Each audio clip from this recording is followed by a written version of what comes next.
آپ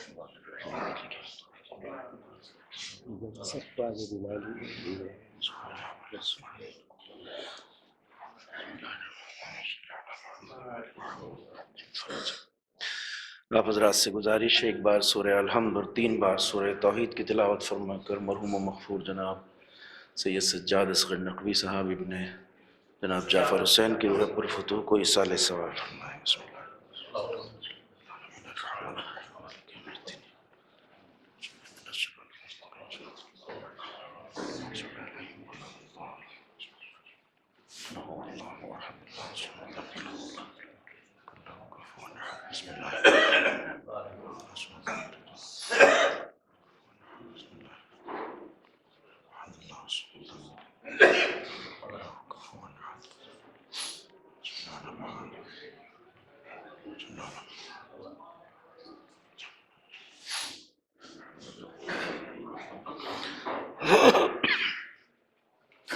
اعوذ باللہ السمیع العلیم من الشیطان اللعین الرجیم حسبنا اللہ ونعم الوکیل نعم المولا ونعم النصیر بسم اللہ الرحمن الرحیم الحمدللہ الذی ہدانا لہذا وما كنا لنہتدی لولا ان ہدانا اللہ لقد جاءت رسل ربنا بالحق والصلاة والسلام والتحیۃ والاکرام علی اشرف الانبیاء والمرسلین مولانا و مولا الکونین جد الحسن والحسین ابی القاسم محمد وعلى آلہ الطیبین الطاہرین المعصومین المظلومین ولعنۃ اللہ الدائمۃ الباقیۃ الابدیۃ علی اعدائہم وقاتلیہم وغاصبی حقوقہم اجمعین من الآن الى قیام یوم الدین اما بعد فقد قال ابو عبداللہ الحسین علیہ السلام انی لم اخرج اشرم ولا بطرا ولا ظالما ولا مفسدا انما خرجت لطلب الاصلاح فی امت جدی اريد ان امر بالمعروف وانہا عن المنکر وان اسیر بسیرت جدی و ابی صلوات پڑھیں بر محمد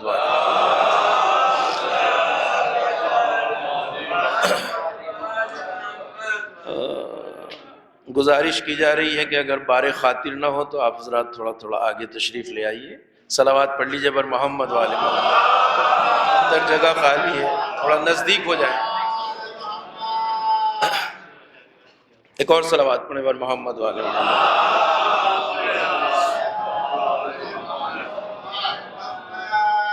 مرحوم و مغفور جناب سجاد اصغر نقوی صاحب کے لیے بھی یہ باعث سعادت ہے کہ ان کے ایصال ثواب کے لیے مجلس چہلم آج جس تاریخ میں منعقد ہو رہی ہے، یہ تاریخ سفر سید الشہداء کی تاریخ ہے۔ 28 رجب کتاب کربلا کا اولین باب 28 رجب ہی سے آغاز ہوتا ہے، اور یہ تاریخ انتہائی غم و اندوہ کی تاریخ ہے عاشقان اہل بیت کے لیے، محبان اہل بیت کے لیے۔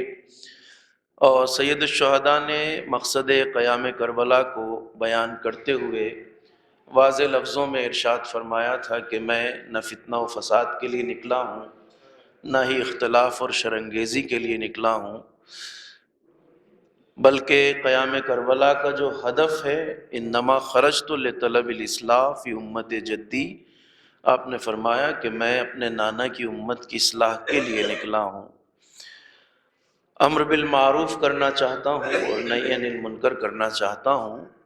کربلا 28 رجب اس سفر سید الشہداء کا آغاز ہے، اور واقع کربلا کا اولین باب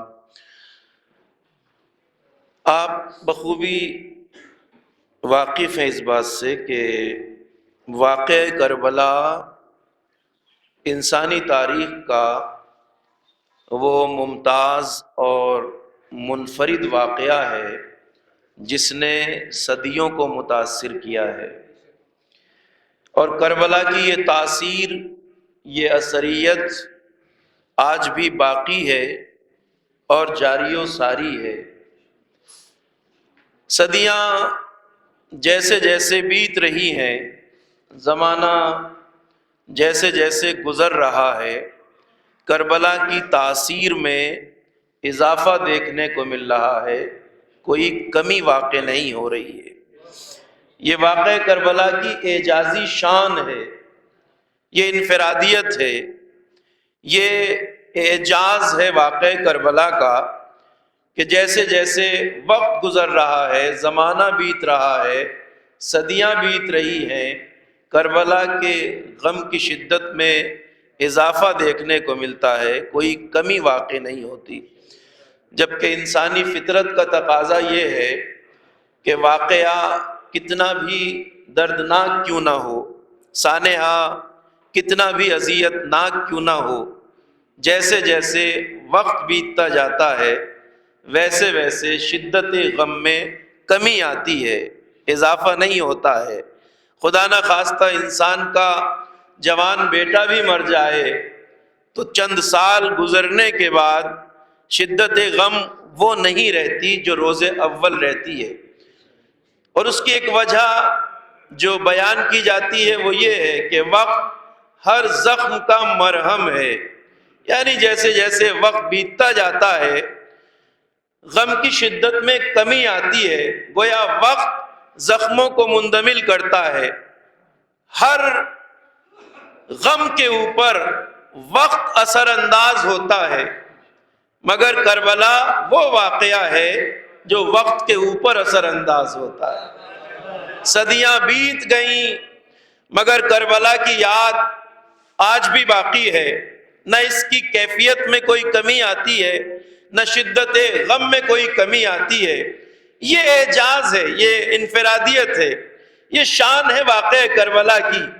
آج 1400 سال کا طویل عرصہ بیت گیا ہے۔ 1400 سال ایک واقعے کو بھلانے کے لیے کم مدت نہیں ہے، مگر کربلا 1400 سال بیت جانے کے باوجود آج بھی اتنی تر و تازہ ہے، کربلا آج بھی اتنی طاقتور ہے، کربلا آج بھی اتنی اثر انگیز ہے کہ کربلا آج بھی ہر روز نئے ذہنوں کو فتح کرتی ہے، کربلا آج بھی ہر روز نئے دماغوں کو فتح کرتی ہے، کربلا آج بھی ہر روز نئی سرزمینوں کو فتح کرتی ہے، کربلا آج بھی ہر روز نئے علاقوں کو فتح کرتی ہے۔ دنیا دیکھ رہی ہے کھلی ہوئی آنکھوں سے کہ 1400 سال کا عرصہ گزر جانے کے باوجود روئے زمین پر آج بھی نہ جانے کتنے ایسے علاقے ہیں جہاں پر کل کوئی اللہ کا نام لینے والا بھی نہیں تھا، مگر وہاں بھی حسین کا فرش عزا بچھایا جا رہا ہے۔ ایک صلوات پڑھیں بر محمد و آل محمد۔ یہ کربلا اپنی انفرادیت اور اعجازی شان کے ساتھ باقی ہے، جاری و ساری ہے، شدت غم میں کوئی کمی نہیں آتی۔ مجھے جو بات عرض کرنا ہے وہ یہ ہے کہ کوئی بھی واقعہ اگر عالم وجود میں رونما ہوتا ہے تو اس کے پیچھے کوئی وجہ ہوتی ہے، کوئی سبب ہوتا ہے، کوئی علت ہوتی ہے۔ بلا سبب عالم وجود میں کوئی بھی چیز ظہور پذیر نہیں ہوتی ہے۔ تو سوال یہ ہے کہ کربلا کی اس بقا کا، کربلا کی اس جاویدانگی کا راز کیا ہے؟ میں صرف اپنے علم ناقص کی بنیاد پر دو باتیں آپ کی خدمت میں عرض کروں گا۔ مجھ سے بزرگ علماء اس سے زیادہ باتیں بھی بتا سکتے ہیں، اسرار بھی بتا سکتے ہیں، مگر میں اپنے علم ناقص کی بنیاد پر دو راز کربلا کی بقا کے آپ کے گوش گزار کرنا چاہوں گا۔ کربلا کی بقا کا جو اصل راز ہے وہ پہلا راز یہ ہے کہ میدان کربلا میں جتنا بڑا مقصد لے کر کربلا والے آئے تھے اتنا بڑا مقصد لے کر میدان جنگ میں کوئی نہیں آیا۔ تو کربلا کی بقا کا پہلا راز ہے مقصد کی بلندی۔ کربلا والے جتنا بڑا مقصد لے کے آئے میدان کربلا میں، اتنا بڑا مقصد لے کر انسانی تاریخ میں میدان جنگ میں کوئی نہیں آیا۔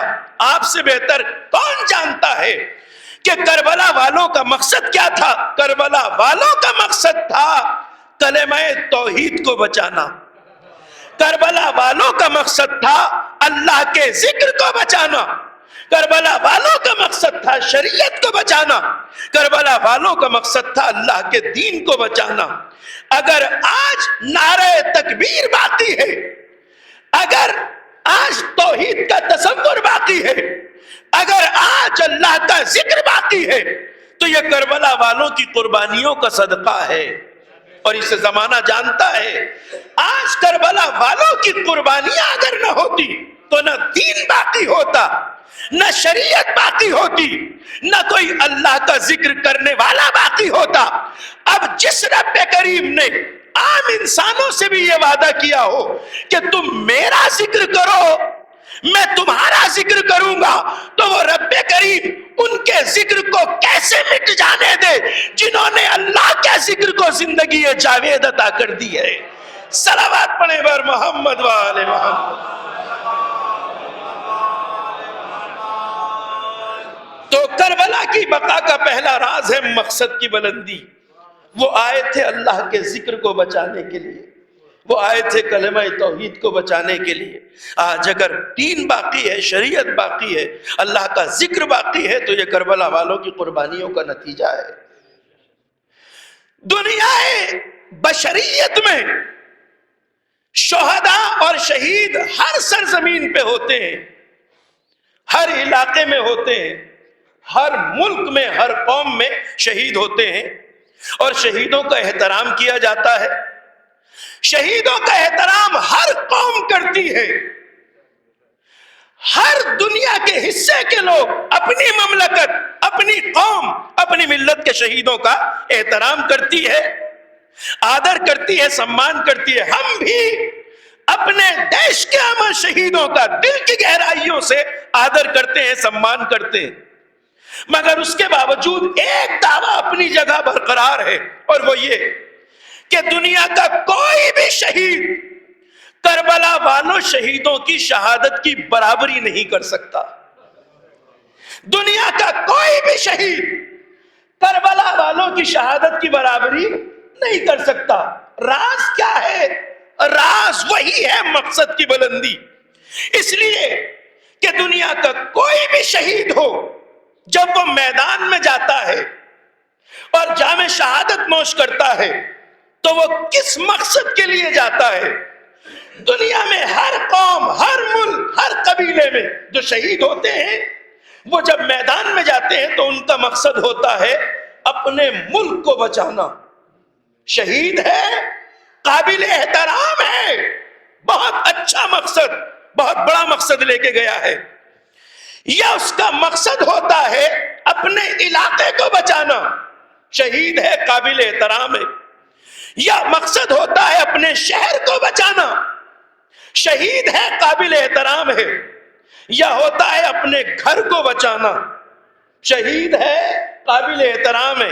یا مقصد ہوتا ہے اپنے بچوں کو بچانا، شہید ہے، قابل احترام ہے۔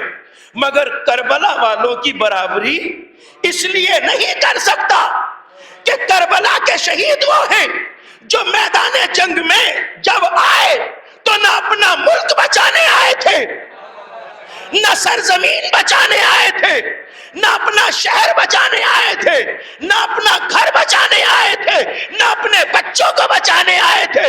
یہ تو اللہ کی راہ میں سب کچھ لٹانے کے لیے میدان میں آئے تھے۔ صلوات پڑھیں بر محمد وآل محمد۔ اس لیے شہداء کربلا کی جو شہادت ہے، اس کی برابری دنیا کا کوئی شہید نہیں کر سکتا ہے۔ وہ آئے تھے اللہ کے ذکر کو بچانے کے لیے، وہ آئے تھے کلمہ توحید کو بچانے کے لیے۔ تو کربلا کی بقا کا پہلا راز ہے مقصد کی بلندی۔ دوسرا راز اور سن لیجئے، دوسرا راز یہ ہے کہ اس مقصد کی راہ میں جس طرح کربلا والے ثابت قدم تھے، انسانی تاریخ میں میدان جنگ میں اس طرح کوئی ثابت قدم نظر نہیں آتا۔ گویا کربلا کی بقا کا دوسرا راز ہے اس مقصد کی راہ میں کربلا والوں کا ثبات قدم، ثابت قدمی۔ جس طرح یہ ثابت قدم تھے، اللہ اکبر، اس کا جلوہ عاشور کی رات نظر آیا۔ سید الشہداء مظلوم کربلا امام حسین علیہ السلام نے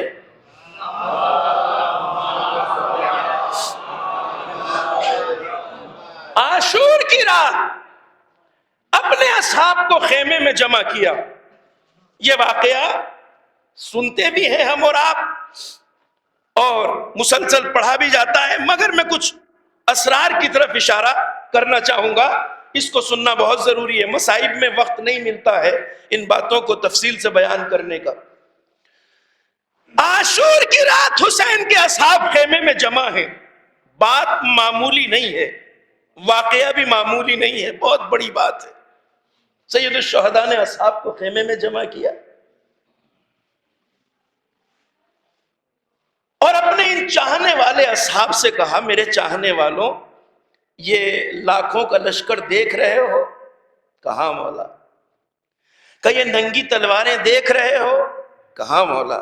کہ یہ نیزے، خنجر، بھالے، چمکتے ہوئے اسلحے یہ دیکھ رہے ہو؟ کہاں مولا، دیکھ رہے ہیں۔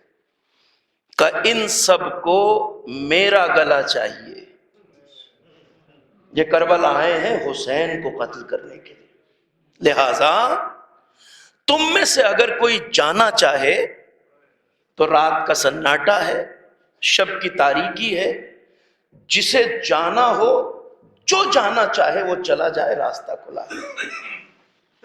عاشور کی رات سید الشہداء اپنی زبان مبارک سے اجازت دے رہے ہیں، جسے جانا ہو چلے جاؤ۔ جب یہ واقعہ پڑھا جاتا ہے تو سننے والوں کو، سامعین کو ایک تاثر ہماری طرف سے یہ دیا جاتا ہے کہ حسین عاشور کی رات خیمے میں جمع کر کے اپنے اصحاب کا، اپنے ساتھیوں کا امتحان لے رہے تھے کہ دیکھوں کوئی جاتا ہے یا نہیں جاتا، ٹیسٹ کر رہے تھے کہ کوئی جاتا ہے یا نہیں جاتا۔ میں دعوے سے کہہ رہا ہوں ممبر سے اپنی ذمہ داری پر کہ یہ امتحان نہیں لے رہے تھے حسین، یہ ٹیسٹ نہیں لے رہے تھے کہ دیکھوں کوئی جاتا ہے یا نہیں جاتا ہے، نہیں، یہ سچی اجازت تھی، یہ حسین کی طرف سے حقیقی اور سچی اجازت تھی۔ جسے جانا ہو چلے جاؤ، عاشور کی رات ہے، یہ نیزے، خنجر، اسلحے، لاکھوں کی بھیڑ مجھے قتل کرنے کے لیے آئی ہے، تم میں سے کسی کو جانا ہو تو چلے جاؤ۔ یہ اجازت سچی اجازت تھی،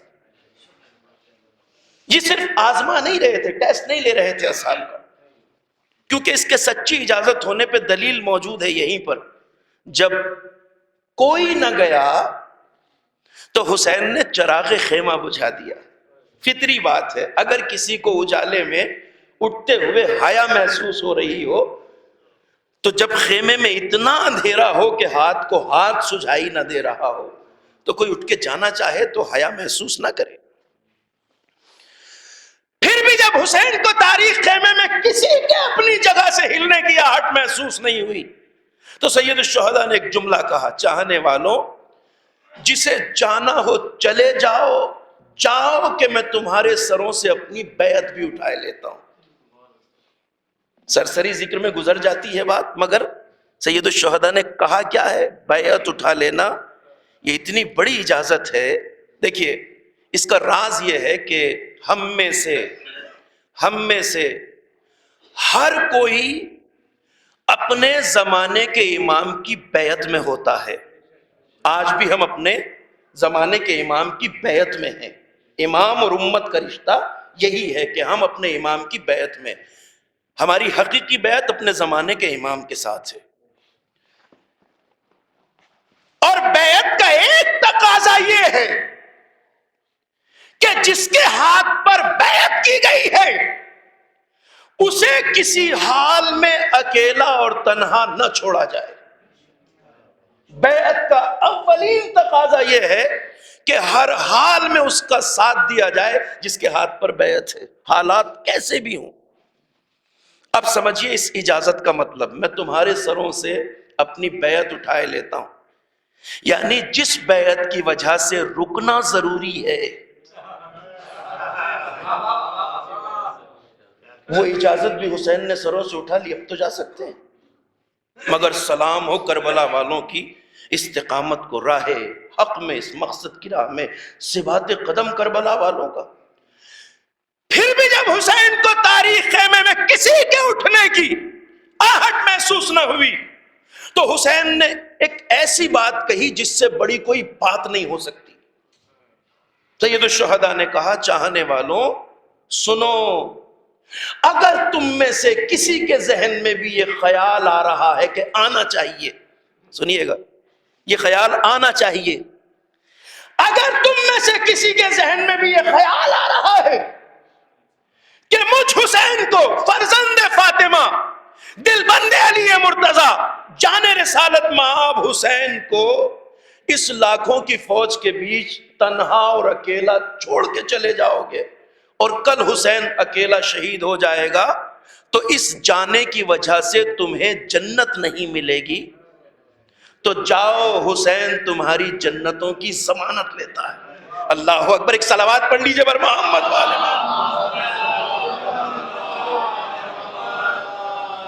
جاؤ حسین تمہاری جنتوں کی ضمانت لیتا ہے، یعنی اگر چلے بھی جاؤ گے حسین کل اکیلا قتل بھی ہو جائے گا تب بھی تمہاری جنتوں کی ضمانت حسین لیتا ہے. جن کی جنت کی گارنٹی حسین لے لیں، جن کی جنت کی ضمانت حسین لے لیں، اگر وہ جنت کے لیے آئے ہوتے تو چلے گئے ہوتے. مگر کربلا والوں نے ثابت قدم رہ کے بتایا کہ یاد رکھیں آنے والے قیامت تک ہماری راہ پہ چلنے والے کہ میدان عمل میں صرف جنت کے لیے نہیں آیا جاتا، نصرت ایمان کا حق ادا کرنے کے لیے آیا جاتا ہے، رضائے پروردگار کے لیے آیا جاتا ہے. صلوات پڑھیں بر محمد والے.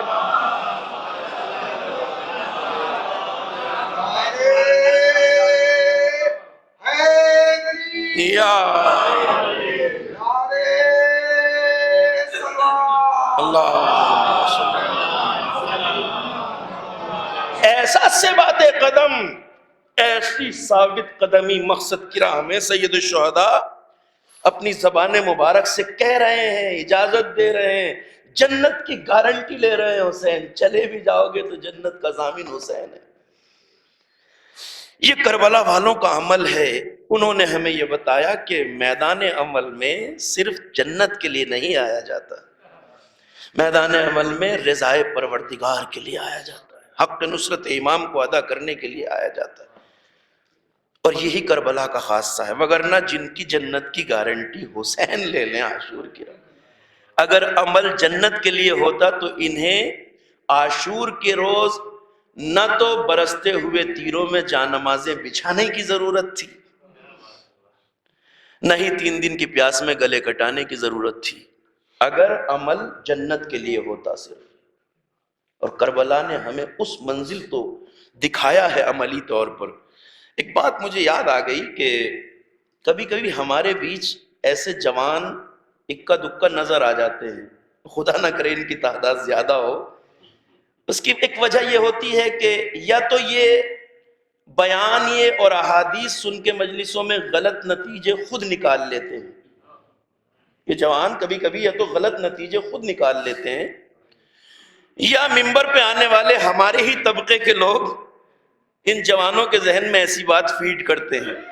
اس لیے کہ کچھ جوان ایسے دکھائی دیتے ہیں جو یہ کہتے ہیں کہ مولانا جب مجلس میں آ کے، شاید آپ نے بھی دیکھا ہو، فرش عزا پہ بیٹھ کر ماتم کر کے آنسو بہا لیے، ہم نے ماتم کر لیا، مجلس میں آ گئے، تو جب ہماری مجلس میں رونے سے جنت واجب ہو گئی تو اب ہمیں عمل کرنے کی ضرورت کیا ہے؟ جب ماتم کر کے، گریا کر کے، آنسو بہا کے ہماری جنت پکی ہو گئی تو اب ہمیں عمل کرنے کی ضرورت کیا ہے؟ یہ غلط فہمی، غلط نتیجہ یا تو جوان خود نکال لیتے ہیں یا کبھی ان کو ایسی بات فیڈ کی جاتی ہے دماغوں میں. اس میں کوئی شک نہیں ہے، ممبر سے کہہ رہا ہوں، اس میں تردید نہ کیا کریں. کبھی کبھی آپ بھی اٹھا کے کہہ دیتے ہیں کہ صاحب خطیب بڑے سستے میں جنت بانٹ جاتے ہیں. نہیں صاحب، یہ خطیب نہیں، یہ کلام امام ہے. من بکا علی الحسین ابکا او تباکا وجبت لہ الجنہ. اس میں کبھی شک نہ کیجیے گا. مصحف ناطق حضرت امام جعفر صادق علیہ السلام.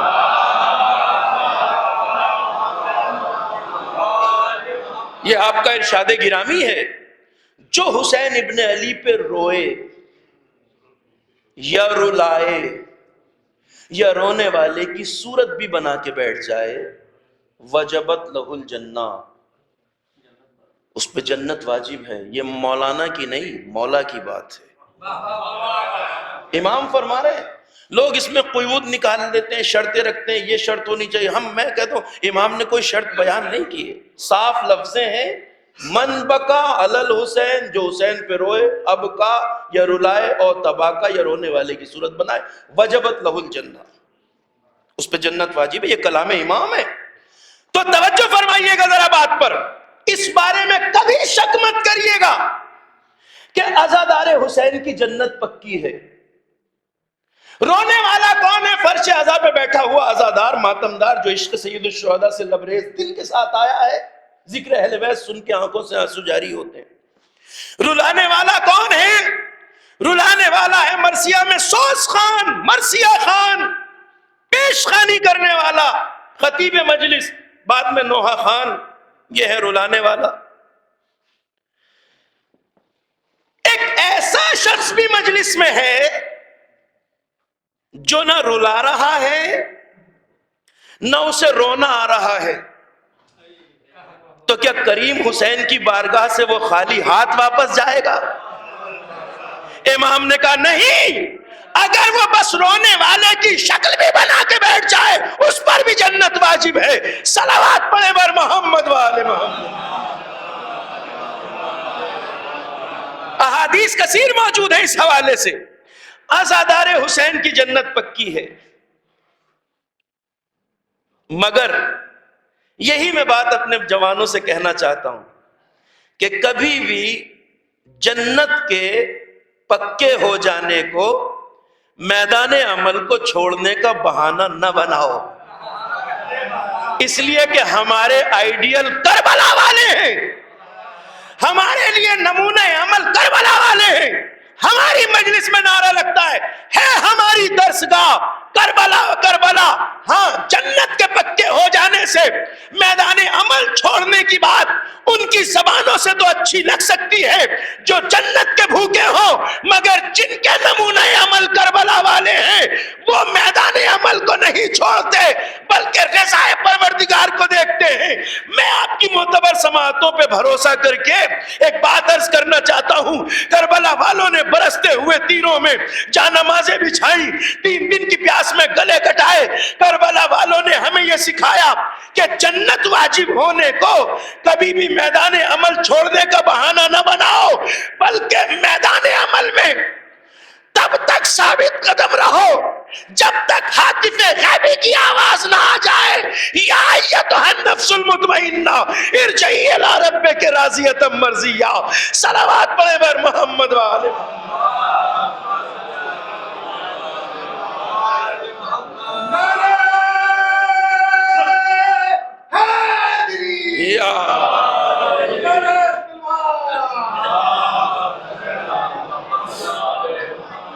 عمل جنت کے لیے نہیں کیا جاتا، صرف رضا پروردگار کے لیے کیا جاتا ہے، حق نصرت امام کو ادا کرنے کے لیے کیا جاتا ہے۔ ہاتف غیبی کی آواز یا ایتھا النفس المطمئنہ جب تک وہ اپنی رضایت کا اعلان نہ کر دے۔ ایک ہے مقصد کی بلندی، ایک ہے مقصد کی راہ میں سے بات قدم۔ میں جانا نہیں چاہتا تھا اس ذکر کی طرف، مگر جس توجہ سے آپ سن رہے ہیں میرا دل چاہ رہا ہے میں آپ کو یہ بات سنا دوں۔ کربلا والے کرداروں کی عظمت کو سمجھنا بھی ہمارے بس کی بات نہیں ہے۔ عاشور کی رات جن کی جنت کی گارنٹی حسین دے رہے ہیں اور چلے جانے پر بھی وہ ثابت قدم ہیں، اور ثابت قدم ہی نہیں، ایک پہلو ملاحظہ کیجئے، حسین نے جب دیکھا کوئی نہیں جا رہا ہے تو آپ نے یہ سنا ہے کہ حسین نے محضر شہادت سنانا شروع کیا۔ محضر شہادت یعنی فہرست شہداء، لسٹ آف شہداء، یعنی ایک ایک کا نام لے کے حسین نے کہا۔ خیمے سب سے بوڑھا صحابی ہے مسلم ابن اوسجہ، مسلم نہیں جا رہے ہو؟ مولا ممکن ہی نہیں آپ کو اور چھوڑ کے چلے جائیں۔ تو کہا سنو تمہارا لاشا کل زمین کربلا پہ پڑا ہوگا، زہیر نہیں جا رہے ہو؟ زہیر کا جواب تاریخ میں درج ہے، یا ابا عبداللہ، اگر اس راہ میں ہمیں 1000 بار قتل کیا جائے، 1000 بار لاش کو جلایا جائے، ہمارے بدن کی راکھ کو ہواؤں میں منتشر کر دیا جائے، پھر ہمیں زندہ کیا جائے، پھر بھی ہم آپ کی نصرت سے منہ نہیں موڑیں گے۔ کہا تو زہیر سنو، کل تمہارا لاشا بھی زمین کربلا پہ پڑا ہوگا۔ ایک ایک کا نام لے کے سید الشہداء نے بتایا۔ ایک بات میں سوچ رہا تھا کہ سید الشہداء ان افراد سے یہ بھی کہہ سکتے تھے کہ ہم جتنے بھی خیمے میں موجود ہیں، اگر نہیں جا رہے ہو تو ہم کل سب شہید کیے جائیں گے، ہمارے لاشیں میدان کربلا میں پڑے ہوں گے۔ یہ بھی کہہ سکتے تھے، 72 افراد تھے خیمے میں کل۔ لیکن حسین نے ایک ایک کا نام لے کے کیوں کہا؟ دیکھیے، ایک بات ہے کہ جب خطاب کیا جاتا ہے تو ایک خطاب عام ہوتا ہے، ایک خطاب خاص ہوتا ہے، اور دونوں خطاب کا نتیجہ اور اثر الگ ہوتا ہے۔ عام خطاب کا اثر عام ہوتا ہے، خطاب خاص کا اثر خاص ہوتا ہے۔ اب اس طرح سمجھیے، اس مجلس کے فرش پر جو ایصال ثواب کی مجلسیں ہوتی ہیں، آپ نے اور ہم نے کتنی بار یہ آیت سنی ہوگی، آیت ہے قرآن کی، اور اس میں کوئی شک و شبہ نہیں ہے، کل نفس، سب کو یاد ہے یہاں سے وہاں تک الحمدللہ، کل نفس ذائقۃ الموت، ہر نفس کو موت کا ذائقہ چکھنا ہے، یعنی ہم میں سے ہر کسی کو ایک دن مرنا ہے۔ مگر یہ آیت سن کے ہم میں سے کتنوں کے دل میں موت کا خوف پیدا ہوتا ہے مگر اتنا گہرا اثر نہیں ہوتا، چونکہ دل کے نہا خانے سے کہیں سے آواز آ رہی ہوتی ہے، بات سب کی ہو رہی ہے، وہ مجھ سے ہی تھوڑا ہی کہا جا رہا ہے۔ لیکن اگر کوئی انگلی اٹھا کر میری جانب یہ کہے کہ مولانا آج منبر پہ خطاب کر رہے ہیں، بدن میں طاقت ہے، صحیح سالم ہے، مگر قبلہ یاد رکھیے ایک دن آپ کو مرنا ہے، یہ خطاب میری طبیعت پر جو اثر ڈالے گا وہ اس خطاب عام سے الگ ہوگا۔ حسین یہ بھی کہہ سکتے تھے ہم سب شہید ہو جائیں گے، مگر عام خطاب نہیں، ایک ایک کا نام لے کے حسین نے کہا۔ اب سوچئے، اگر ہم سے کوئی یہ بات کہے، ہماری عمر کا کوئی سا بھی پڑاؤ ہو، ہم 60 سال کے ہوں، 70 سال کے ہوں، حتیٰ کہ 80-90 سال کے ہی کیوں نہ ہوں، اگر کوئی پکے طور پر ہمیں یہ بتا دے، قسم خدا کی پکے طور پر کوئی ہم سے اگر یہ کہہ دے کہ آج سے صحیح ایگزیکٹ 10 سال بعد آپ مر جائیں گے،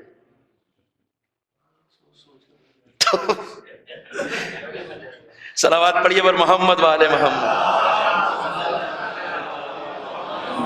یہ سارا خلاصہ ہے جو میں اس جگہ بات کر رہا ہوں، سوچ سوچ کے مر جائے گا۔ یعنی ہمارا ابھی سے جو حال ہوگا، ہم سالوں کا حساب رکھیں گے، مہینوں کا حساب رکھیں گے، دنوں کا حساب رکھیں گے، اور جیسے جیسے یہ مدت ختم ہوتی ہوگی، جیسے جیسے نہیں، ہم اسی پہلے دن سے ہماری کیا حالت ہوگی یہ ہم جانتے ہیں۔ 10 سال بعد کا بھی اگر کوئی بتا دے تو ہماری حالت یہ ہوگی کہ نہ ہم ٹھیک سے سو سکیں گے، نہ کھا سکیں گے، نہ پی سکیں گے، بے چینی، بے قراری۔ ان کی کیا کیفیت ہونی چاہیے تھی جنہیں حسین نے یہ کہا کہ کل تمہارے لاشیں زمین کربلا پہ پڑے۔ میں آپ کو اس مرحلے تک اس لیے لے کے آیا کہ ذرا ایک تصور قائم ہو جائے۔ زبان بھی وہ ہے جس کی صداقت میں انہیں ذرہ برابر شک نہیں، زبان حسین کی زبان ہے، اور حسین کہہ رہے ہیں کل تمہارا لاشا زمین کربلا پہ پڑا ہوگا۔ ان کا کیا حال ہونا چاہیے تھا، ہونا کیا چاہیے تھا، ہوا کیا؟ یہاں سے کربلا والوں کا کردار سامنے آتا ہے۔ اب روایت یہ بتاتی ہے کہ جس کا نام حسین کی زبان پہ آ جاتا تھا اس کا چہرہ 14ویں رات کے چاند کی طرح چمکنے لگتا تھا۔ آقا نے میرا نام لے لیا ہے، مولا نے میرا نام لے لیا ہے، میرا نام فہرست شہادت میں ہے۔ ہونا کیا چاہیے تھا مگر نصرت حق کی راہ میں، اللہ کی راہ میں۔ کربلا والوں کا جذبہ قربانی کس منزل پر ہے؟ عقل انسانی سے ماورا ہے۔ ان کے چہرے 14ویں رات کے چاند کی طرح دمک رہے تھے۔ مولا نے میرا نام لے لیا ہے۔ آپ اگر نہ ہوتے اس مجمع میں تو میں شاید یہ بات نہ کہتا، مگر آپ کی پاکیزہ سماعتیں آپ کو میں یہ ضرور بتاؤں گا۔ شہادت کی جو فہرست ہے حسین نے سنائی، ایک ایک کا نام لیتے لیتے سب کے نام بتا دیے۔ اب یہ تاریخ یہ کہتی ہے کہ یہ فہرست سناتے سناتے حسین نے محضر شہادت سنانا بند کر دیا، اور اس خیمے میں جتنے تھے تقریباً سب کے نام آ چکے تھے، یعنی سب کے چہرے خوشی سے جگمگا رہے تھے۔ اب یاد کیجئے اسی خیمے میں ایک چہرہ تھا جو آنسوؤں سے تر تھا۔ یہ چہرہ کس کا ہے؟ 13 سال کا وہ نوجوان بچہ جس کا نام حسین نے نہیں لیا ہے۔ اللہ اکبر۔ اور یہ نہیں کہ یہ نام نہیں آیا تو یہ شہزادہ خاموش ہو کے بیٹھ گیا، آنکھوں سے آنسو جاری ہوئے۔ میں کہوں گا شہزادے نام نہیں لیا چچا نے تو اچھی بات ہے، 13 سال کی عمر ہے، زندگی پڑی ہوئی ہے، مگر یہ ہے کربلائی کردار۔ ہاتھوں کو جوڑا، وہ نوجوان بچہ جو اپنے چچا کے سامنے حدود احترام میں بہت کم بولتا تھا، اس نے یہاں خاموشی اختیار نہیں کی، ہاتھوں کو جوڑا، کہا چچا جان کیا میں دیکھیے یہ ذکر رونے کا ہے، آنسو آ رہے ہیں، روئیں گریا کریں، مصائب نہیں پڑھ رہا ہوں، لیکن میں نے کہا کہ میں صرف اس ذکر کو تاکہ آپ کے سامنے بیان کر دوں، اس لیے میں نے اس واقعے کا ذکر چھوڑا ہے شب عاشور کا۔ ادب سے ہاتھوں کو جوڑا، کہا چچا کیا اس فہرست میں میرا نام نہیں؟ تو چچا نے بھتیجے کی طرف دیکھا اور ایک سوال کیا، وہ آپ کا سنا ہوا ہے۔ کیا کہا؟ بیٹا قاسم یہ بتاؤ موت تمہاری نظر میں کیسی؟ تو انسانی تاریخ کا قاسم نے وہ جواب دیا جو آج تک آدم و عالم کی تاریخ میں کسی نے دیا ہی نہیں۔ کہا چچا اللہ کی راہ میں موت میری نگاہ میں شہد سے زیادہ شیریں ہے۔ اب کیفیت ایسی ہے میں بیان کیے دیتا ہوں۔ تو جیسے ہی حسین نے قاسم کا یہ جواب سنا، الموت عندی احلی من العسل، اللہ کی راہ میں موت میری نگاہ میں شہد سے زیادہ شیریں ہے چچا۔ تو حسین نے جو قاسم کو اب جواب دیا اس کی ترکیب ایسی ہے کہ ذرا سا غور کریے، اسی ذہن کے ساتھ سنیے جس طرح سن رہے ہیں، اس کیفیت کو میں آپ کے ذہنوں تک بس لفظوں میں کوشش کر رہا ہوں منتقل کر دوں، اگر پہنچا سکا تو یہ میری گفتگو کی کامیابی۔ جواب جب چچا نے دیا تو قاسم کے چہرے پر ایک ہی وقت میں 2 کیفیتیں طاری ہوئی،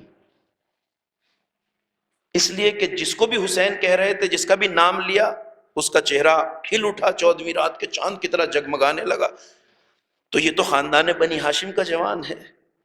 چچا نے جب جواب دیا تو ایک ہی وقت میں قاسم کے چہرے پر 2 کیفیتیں طاری ہوئی، کیونکہ چچا نے جواب اس طرح دیا، کہا بیٹا قاسم اگر یہ جذبہ ہے تو سنو، کل تم بھی شہید کیے جاؤ گے اور تمہارا ننھا بھیا علی اصغر بھی شہید کیا جائے گا۔ اپنا نام سنا تو قاسم کا چہرہ کھل اٹھا، مگر جیسے ہی علی اصغر کا نام آیا، اس سے آگے نہیں پڑھ سکوں گا، میرا ارادہ تھا گفتگو کرنے کا، مگر جیسے ہی علی اصغر کا نام آیا شہزادہ تڑپ اٹھا، غیرت ہاشمی کو جوش آیا، اور ایک بار ادب سے چچا کی طرف دیکھ کے کہا چچا میرا بھیا علی اصغر تو ابھی گہوارے میں ہے، چچا کیا یہ اشقیاء ہمارے خیموں میں آ جائیں گے؟ حسین نے قاسم کی طرف دیکھا، کہا میرے لال یہ اشقیاء تب تک تو خیمے میں نہ آئیں گے جب تک میں زندہ رہوں گا، مگر میں علی اصغر کو لے کے میدان میں جاؤں گا بیٹا، اجرکم اللہ۔ سلام ہو کربلا والوں پر، سلام ہو ان کرداروں پر۔ تو کربلا کی بقا کا پہلا راز مقصد کی بلندی ہے، دوسرا راز ہے اس مقصد کی راہ میں کربلا والوں کا ثبات قدم۔ انسانی تاریخ میں کوئی مقصد کی راہ میں اس طرح ثابت قدم نہیں رہا جس طرح کربلا والے ثابت قدم رہے۔ اللہ اکبر۔ کربلا، یہی وجہ ہے کہ مقصد بلند تھا، مقصد کی راہ میں کربلا والے ثابت قدم تھے۔ یہی وجہ ہے کہ یہ 72 کربلا والے گلے کٹا کر جیت گئے، اور لاکھوں کا لشکر قتل کرنے کے باوجود ہار گیا۔ کربلا میں جیت اور ہار کا فیصلہ کیسے ہوا؟ اصول ہر جنگ کا دنیا کی یہی ہے کہ جو لشکر قتل ہو جاتا ہے، لڑائی جنگ کوئی سی بھی ہو، مگر ہر جنگ میں ہار اور جیت اس اصول پہ طے ہوتی ہے کہ جو لشکر قتل ہو جاتا ہے وہ ہار جاتا ہے، اور جو لشکر قتل کر دیتا ہے وہ جیت جاتا ہے۔ جس فوج کے لاشیں مقتل میں پڑے رہ جائیں وہ شکست خوردہ کہلاتے ہیں، اور جو قتل کر کے خوشی کے شادیانے بجاتے ہوئے واپس جائیں وہ فتح یاب کہلاتے ہیں۔ ہر جنگ میں جیت اور ہار اس طرح طے ہوتی ہے، مگر کربلا اس اصول سے بالا تر ہے۔ قسم خدا کی یہاں جیتے وہ جن کے لاشیں مقتل میں پڑے رہ گئے، ہارے وہ جو قتل کر کے میدان سے زندہ واپس گئے۔ ہارے یا نہیں ہارے؟ آپ کو تو بدل آواز سے کہنا چاہیے ہارے، اس لیے کہ کربلا والوں کو شکست خوردہ کہنے کی ہمت تو ان میں بھی نہیں ہے جو یزید کو رضی اللہ کہنے کی بے شرمی کرتے ہیں۔ ان میں بھی ہمت نہیں ہے کہ وہ کربلا والوں کو شکست خوردہ کہہ سکے، وہ حسین کو جنگ میں ہارا ہوا کہہ سکے۔ ان میں بھی آج تک اس بات کی جرت نہیں ہے، اس لیے کہ کربلا والے گلے کٹا کے جیت گئے، وہ گلے کاٹ کے بھی ہار گئے۔ ان کی ہار ہوئی ہے، 72 کی جیت ہوئی ہے۔ آج بھی ان میں اتنی ہمت نہیں ہے کہ یہ کہہ سکے کہ حسین شکست خوردہ ہے۔ کربلا والے اگر ہمت ہوتی تو ہمارے سوز خان، مرثیہ خان حضرات یہ چیلنج ہر روز نہ دہرایا کرتے کہ یہ کربلا ہے، اگر جنگ شاہزادوں کی قلم میں دم ہے تو لکھو حسین ہار گیا۔ مگر یہ جیت اور ہار ہوئی کیسے؟ کربلا نے بتایا کہ بات قتل ہونے یا زندہ رہنے کی نہیں ہے، بات ہے مقصد کی کامیابی کی۔ معرکہ حق و باطل میں جیتتا وہ ہے جس کا مقصد جیت جائے، ہارتا وہ ہے جس کا مقصد ہار جائے۔ اگر اللہ کا ذکر باقی ہے تو ہم جیت گئے، اور اگر یہ ذکر باقی نہ رہتا تو ہم ہار مان لیتے، کیونکہ یزید مٹانے آیا تھا، ہم بچانے آئے تھے۔ سلام ہو سید الشہداء پر۔ 28 رجب کی تاریخ کوئی معمولی تاریخ نہیں ہے۔ آج حسین نانا کا مدینہ چھوڑ کے جا رہے ہیں، وہ شہر، وہ مدینہ جس میں حسین کا بچپن گزرا، جس شہر کی گلیوں میں حسین اپنے بھیا حسن کے ساتھ کھیلے ہیں، اپنی ماں کی رضا کا دامن پکڑ کر حسین جس مدینے کی گلیوں سے گزرے ہیں، علی مرتضیٰ جیسے باپ کی انگلیاں پکڑ کے چلے ہیں، جہاں نانا کے دوش پہ سوار ہو کے حسین چلے ہوں، اس شہر کو چھوڑنا حسین کے لیے آسان نہیں تھا۔ مصائب کے چند فقرے، مجلس تمام ہو جائے گی، بس میں آپ کی خدمت میں یہ عرض کروں کہ یہ 28 رجب کا دن کوئی معمولی دن نہیں ہے۔ میں نے عرض کیا شروع میں، پروردگار متعال اجر عظیم عطا فرمائے مرحوم سجاد اصغر نقوی صاحب کو، جن کے ایصال ثواب کے لیے آج مجلس برپا ہو رہی ہے، جو سفر سید الشہداء کا دن ہے۔ اللہ ان کے درجات کو بلند فرمائے، ان کے اہل خانہ کو صبر جمیل عنایت فرمائے۔ آسان نہیں ہے، حسین کے لیے مدینہ چھوڑنا کتنا مشکل مرحلہ ہے۔ شہید مطہری نے کہیں لکھا ہے کہ 28 رجب کی صبح جیسا اضطراب حسین کے چہرے پہ تھا، ویسا اضطراب روز عاشورہ بھی حسین کے چہرے پہ نہیں دکھا۔ حسین نانا کا مدینہ چھوڑ گیا۔ کون بھول سکتا ہے 28 رجب کی رات حسین نانا کی قبر پہ آئے، شب کا سناٹا، رات کی تاریکی، سیدانیاں سامان سفر تیار کر رہی ہیں، حسین نانا کی قبر پہ آئے، تعویذ قبر سے لپٹ گئے۔ اتنا روئے حسین، اتنا روئے کہ غشی کسی کیفیت طاری ہو گئی۔ روایتوں میں لکھا ایک جملہ حسین نے کہا، نانا اب آپ کی امت آپ کے لال کو مدینے میں رہنے نہیں دے گی۔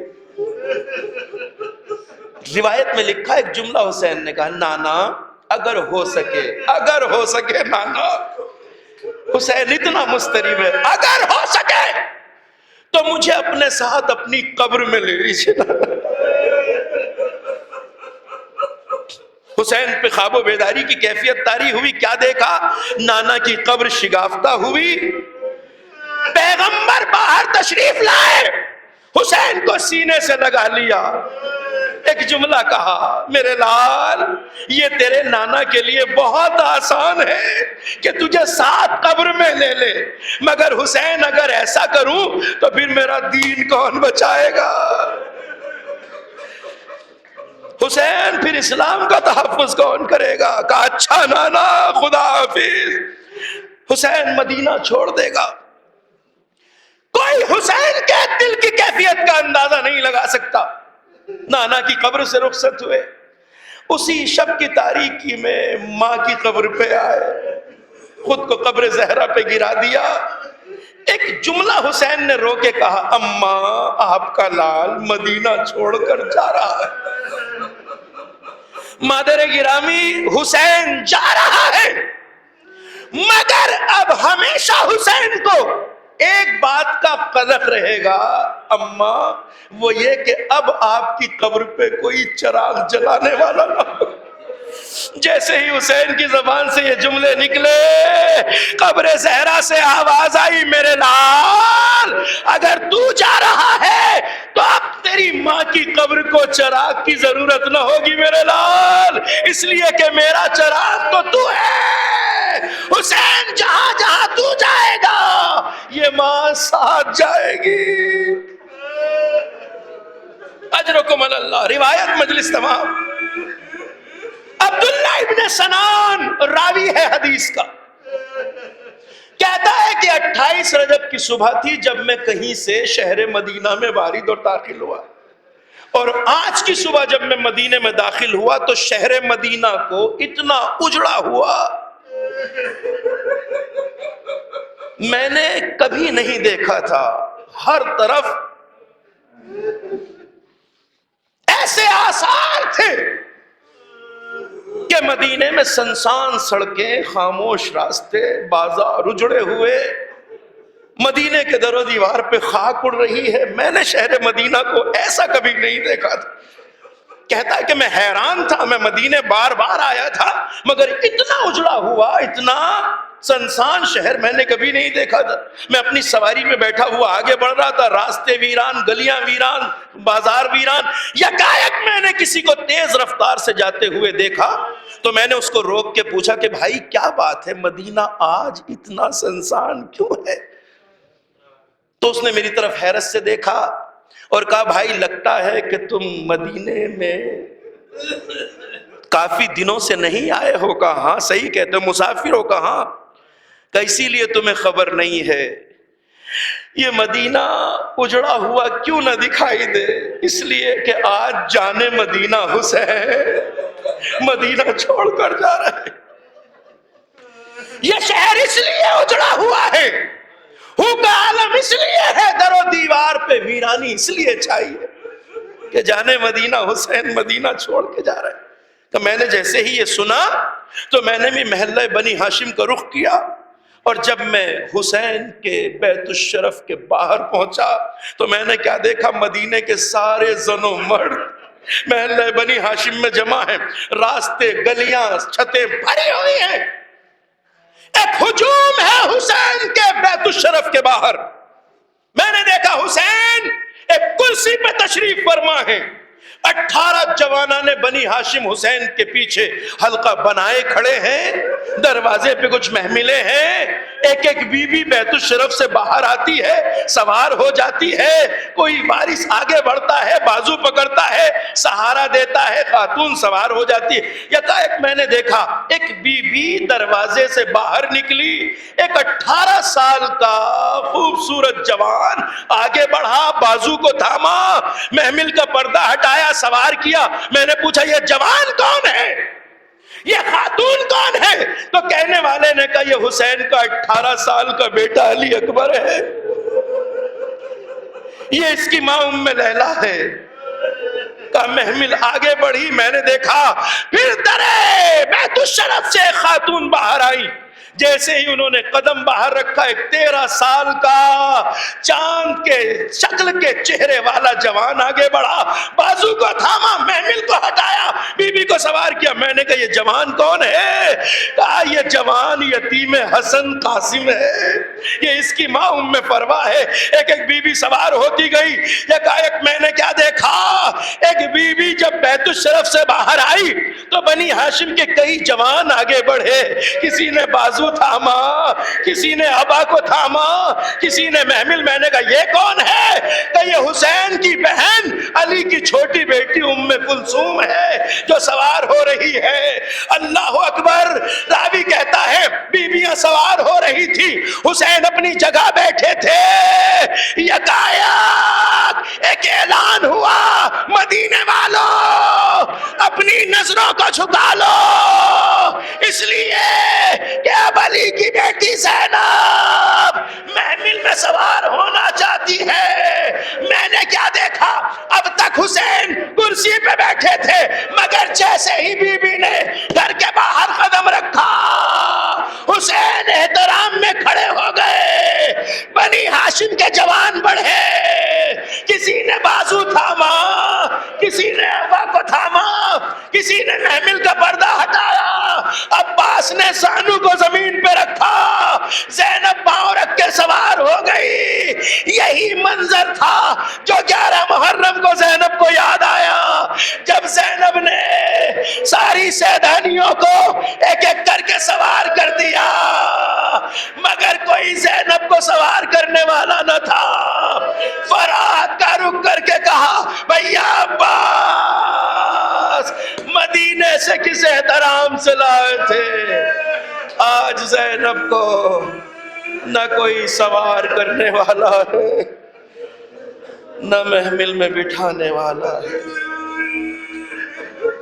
وَسَيَعْلَمُ الَّذِينَ ظَلَمُوا أَيَّ مُنْقَلَبٍ يَنْقَلِبُونَ اِنَّا لِلَّهِ وَإِنَّا إِلَيْهِ رَاجِعُونَ۔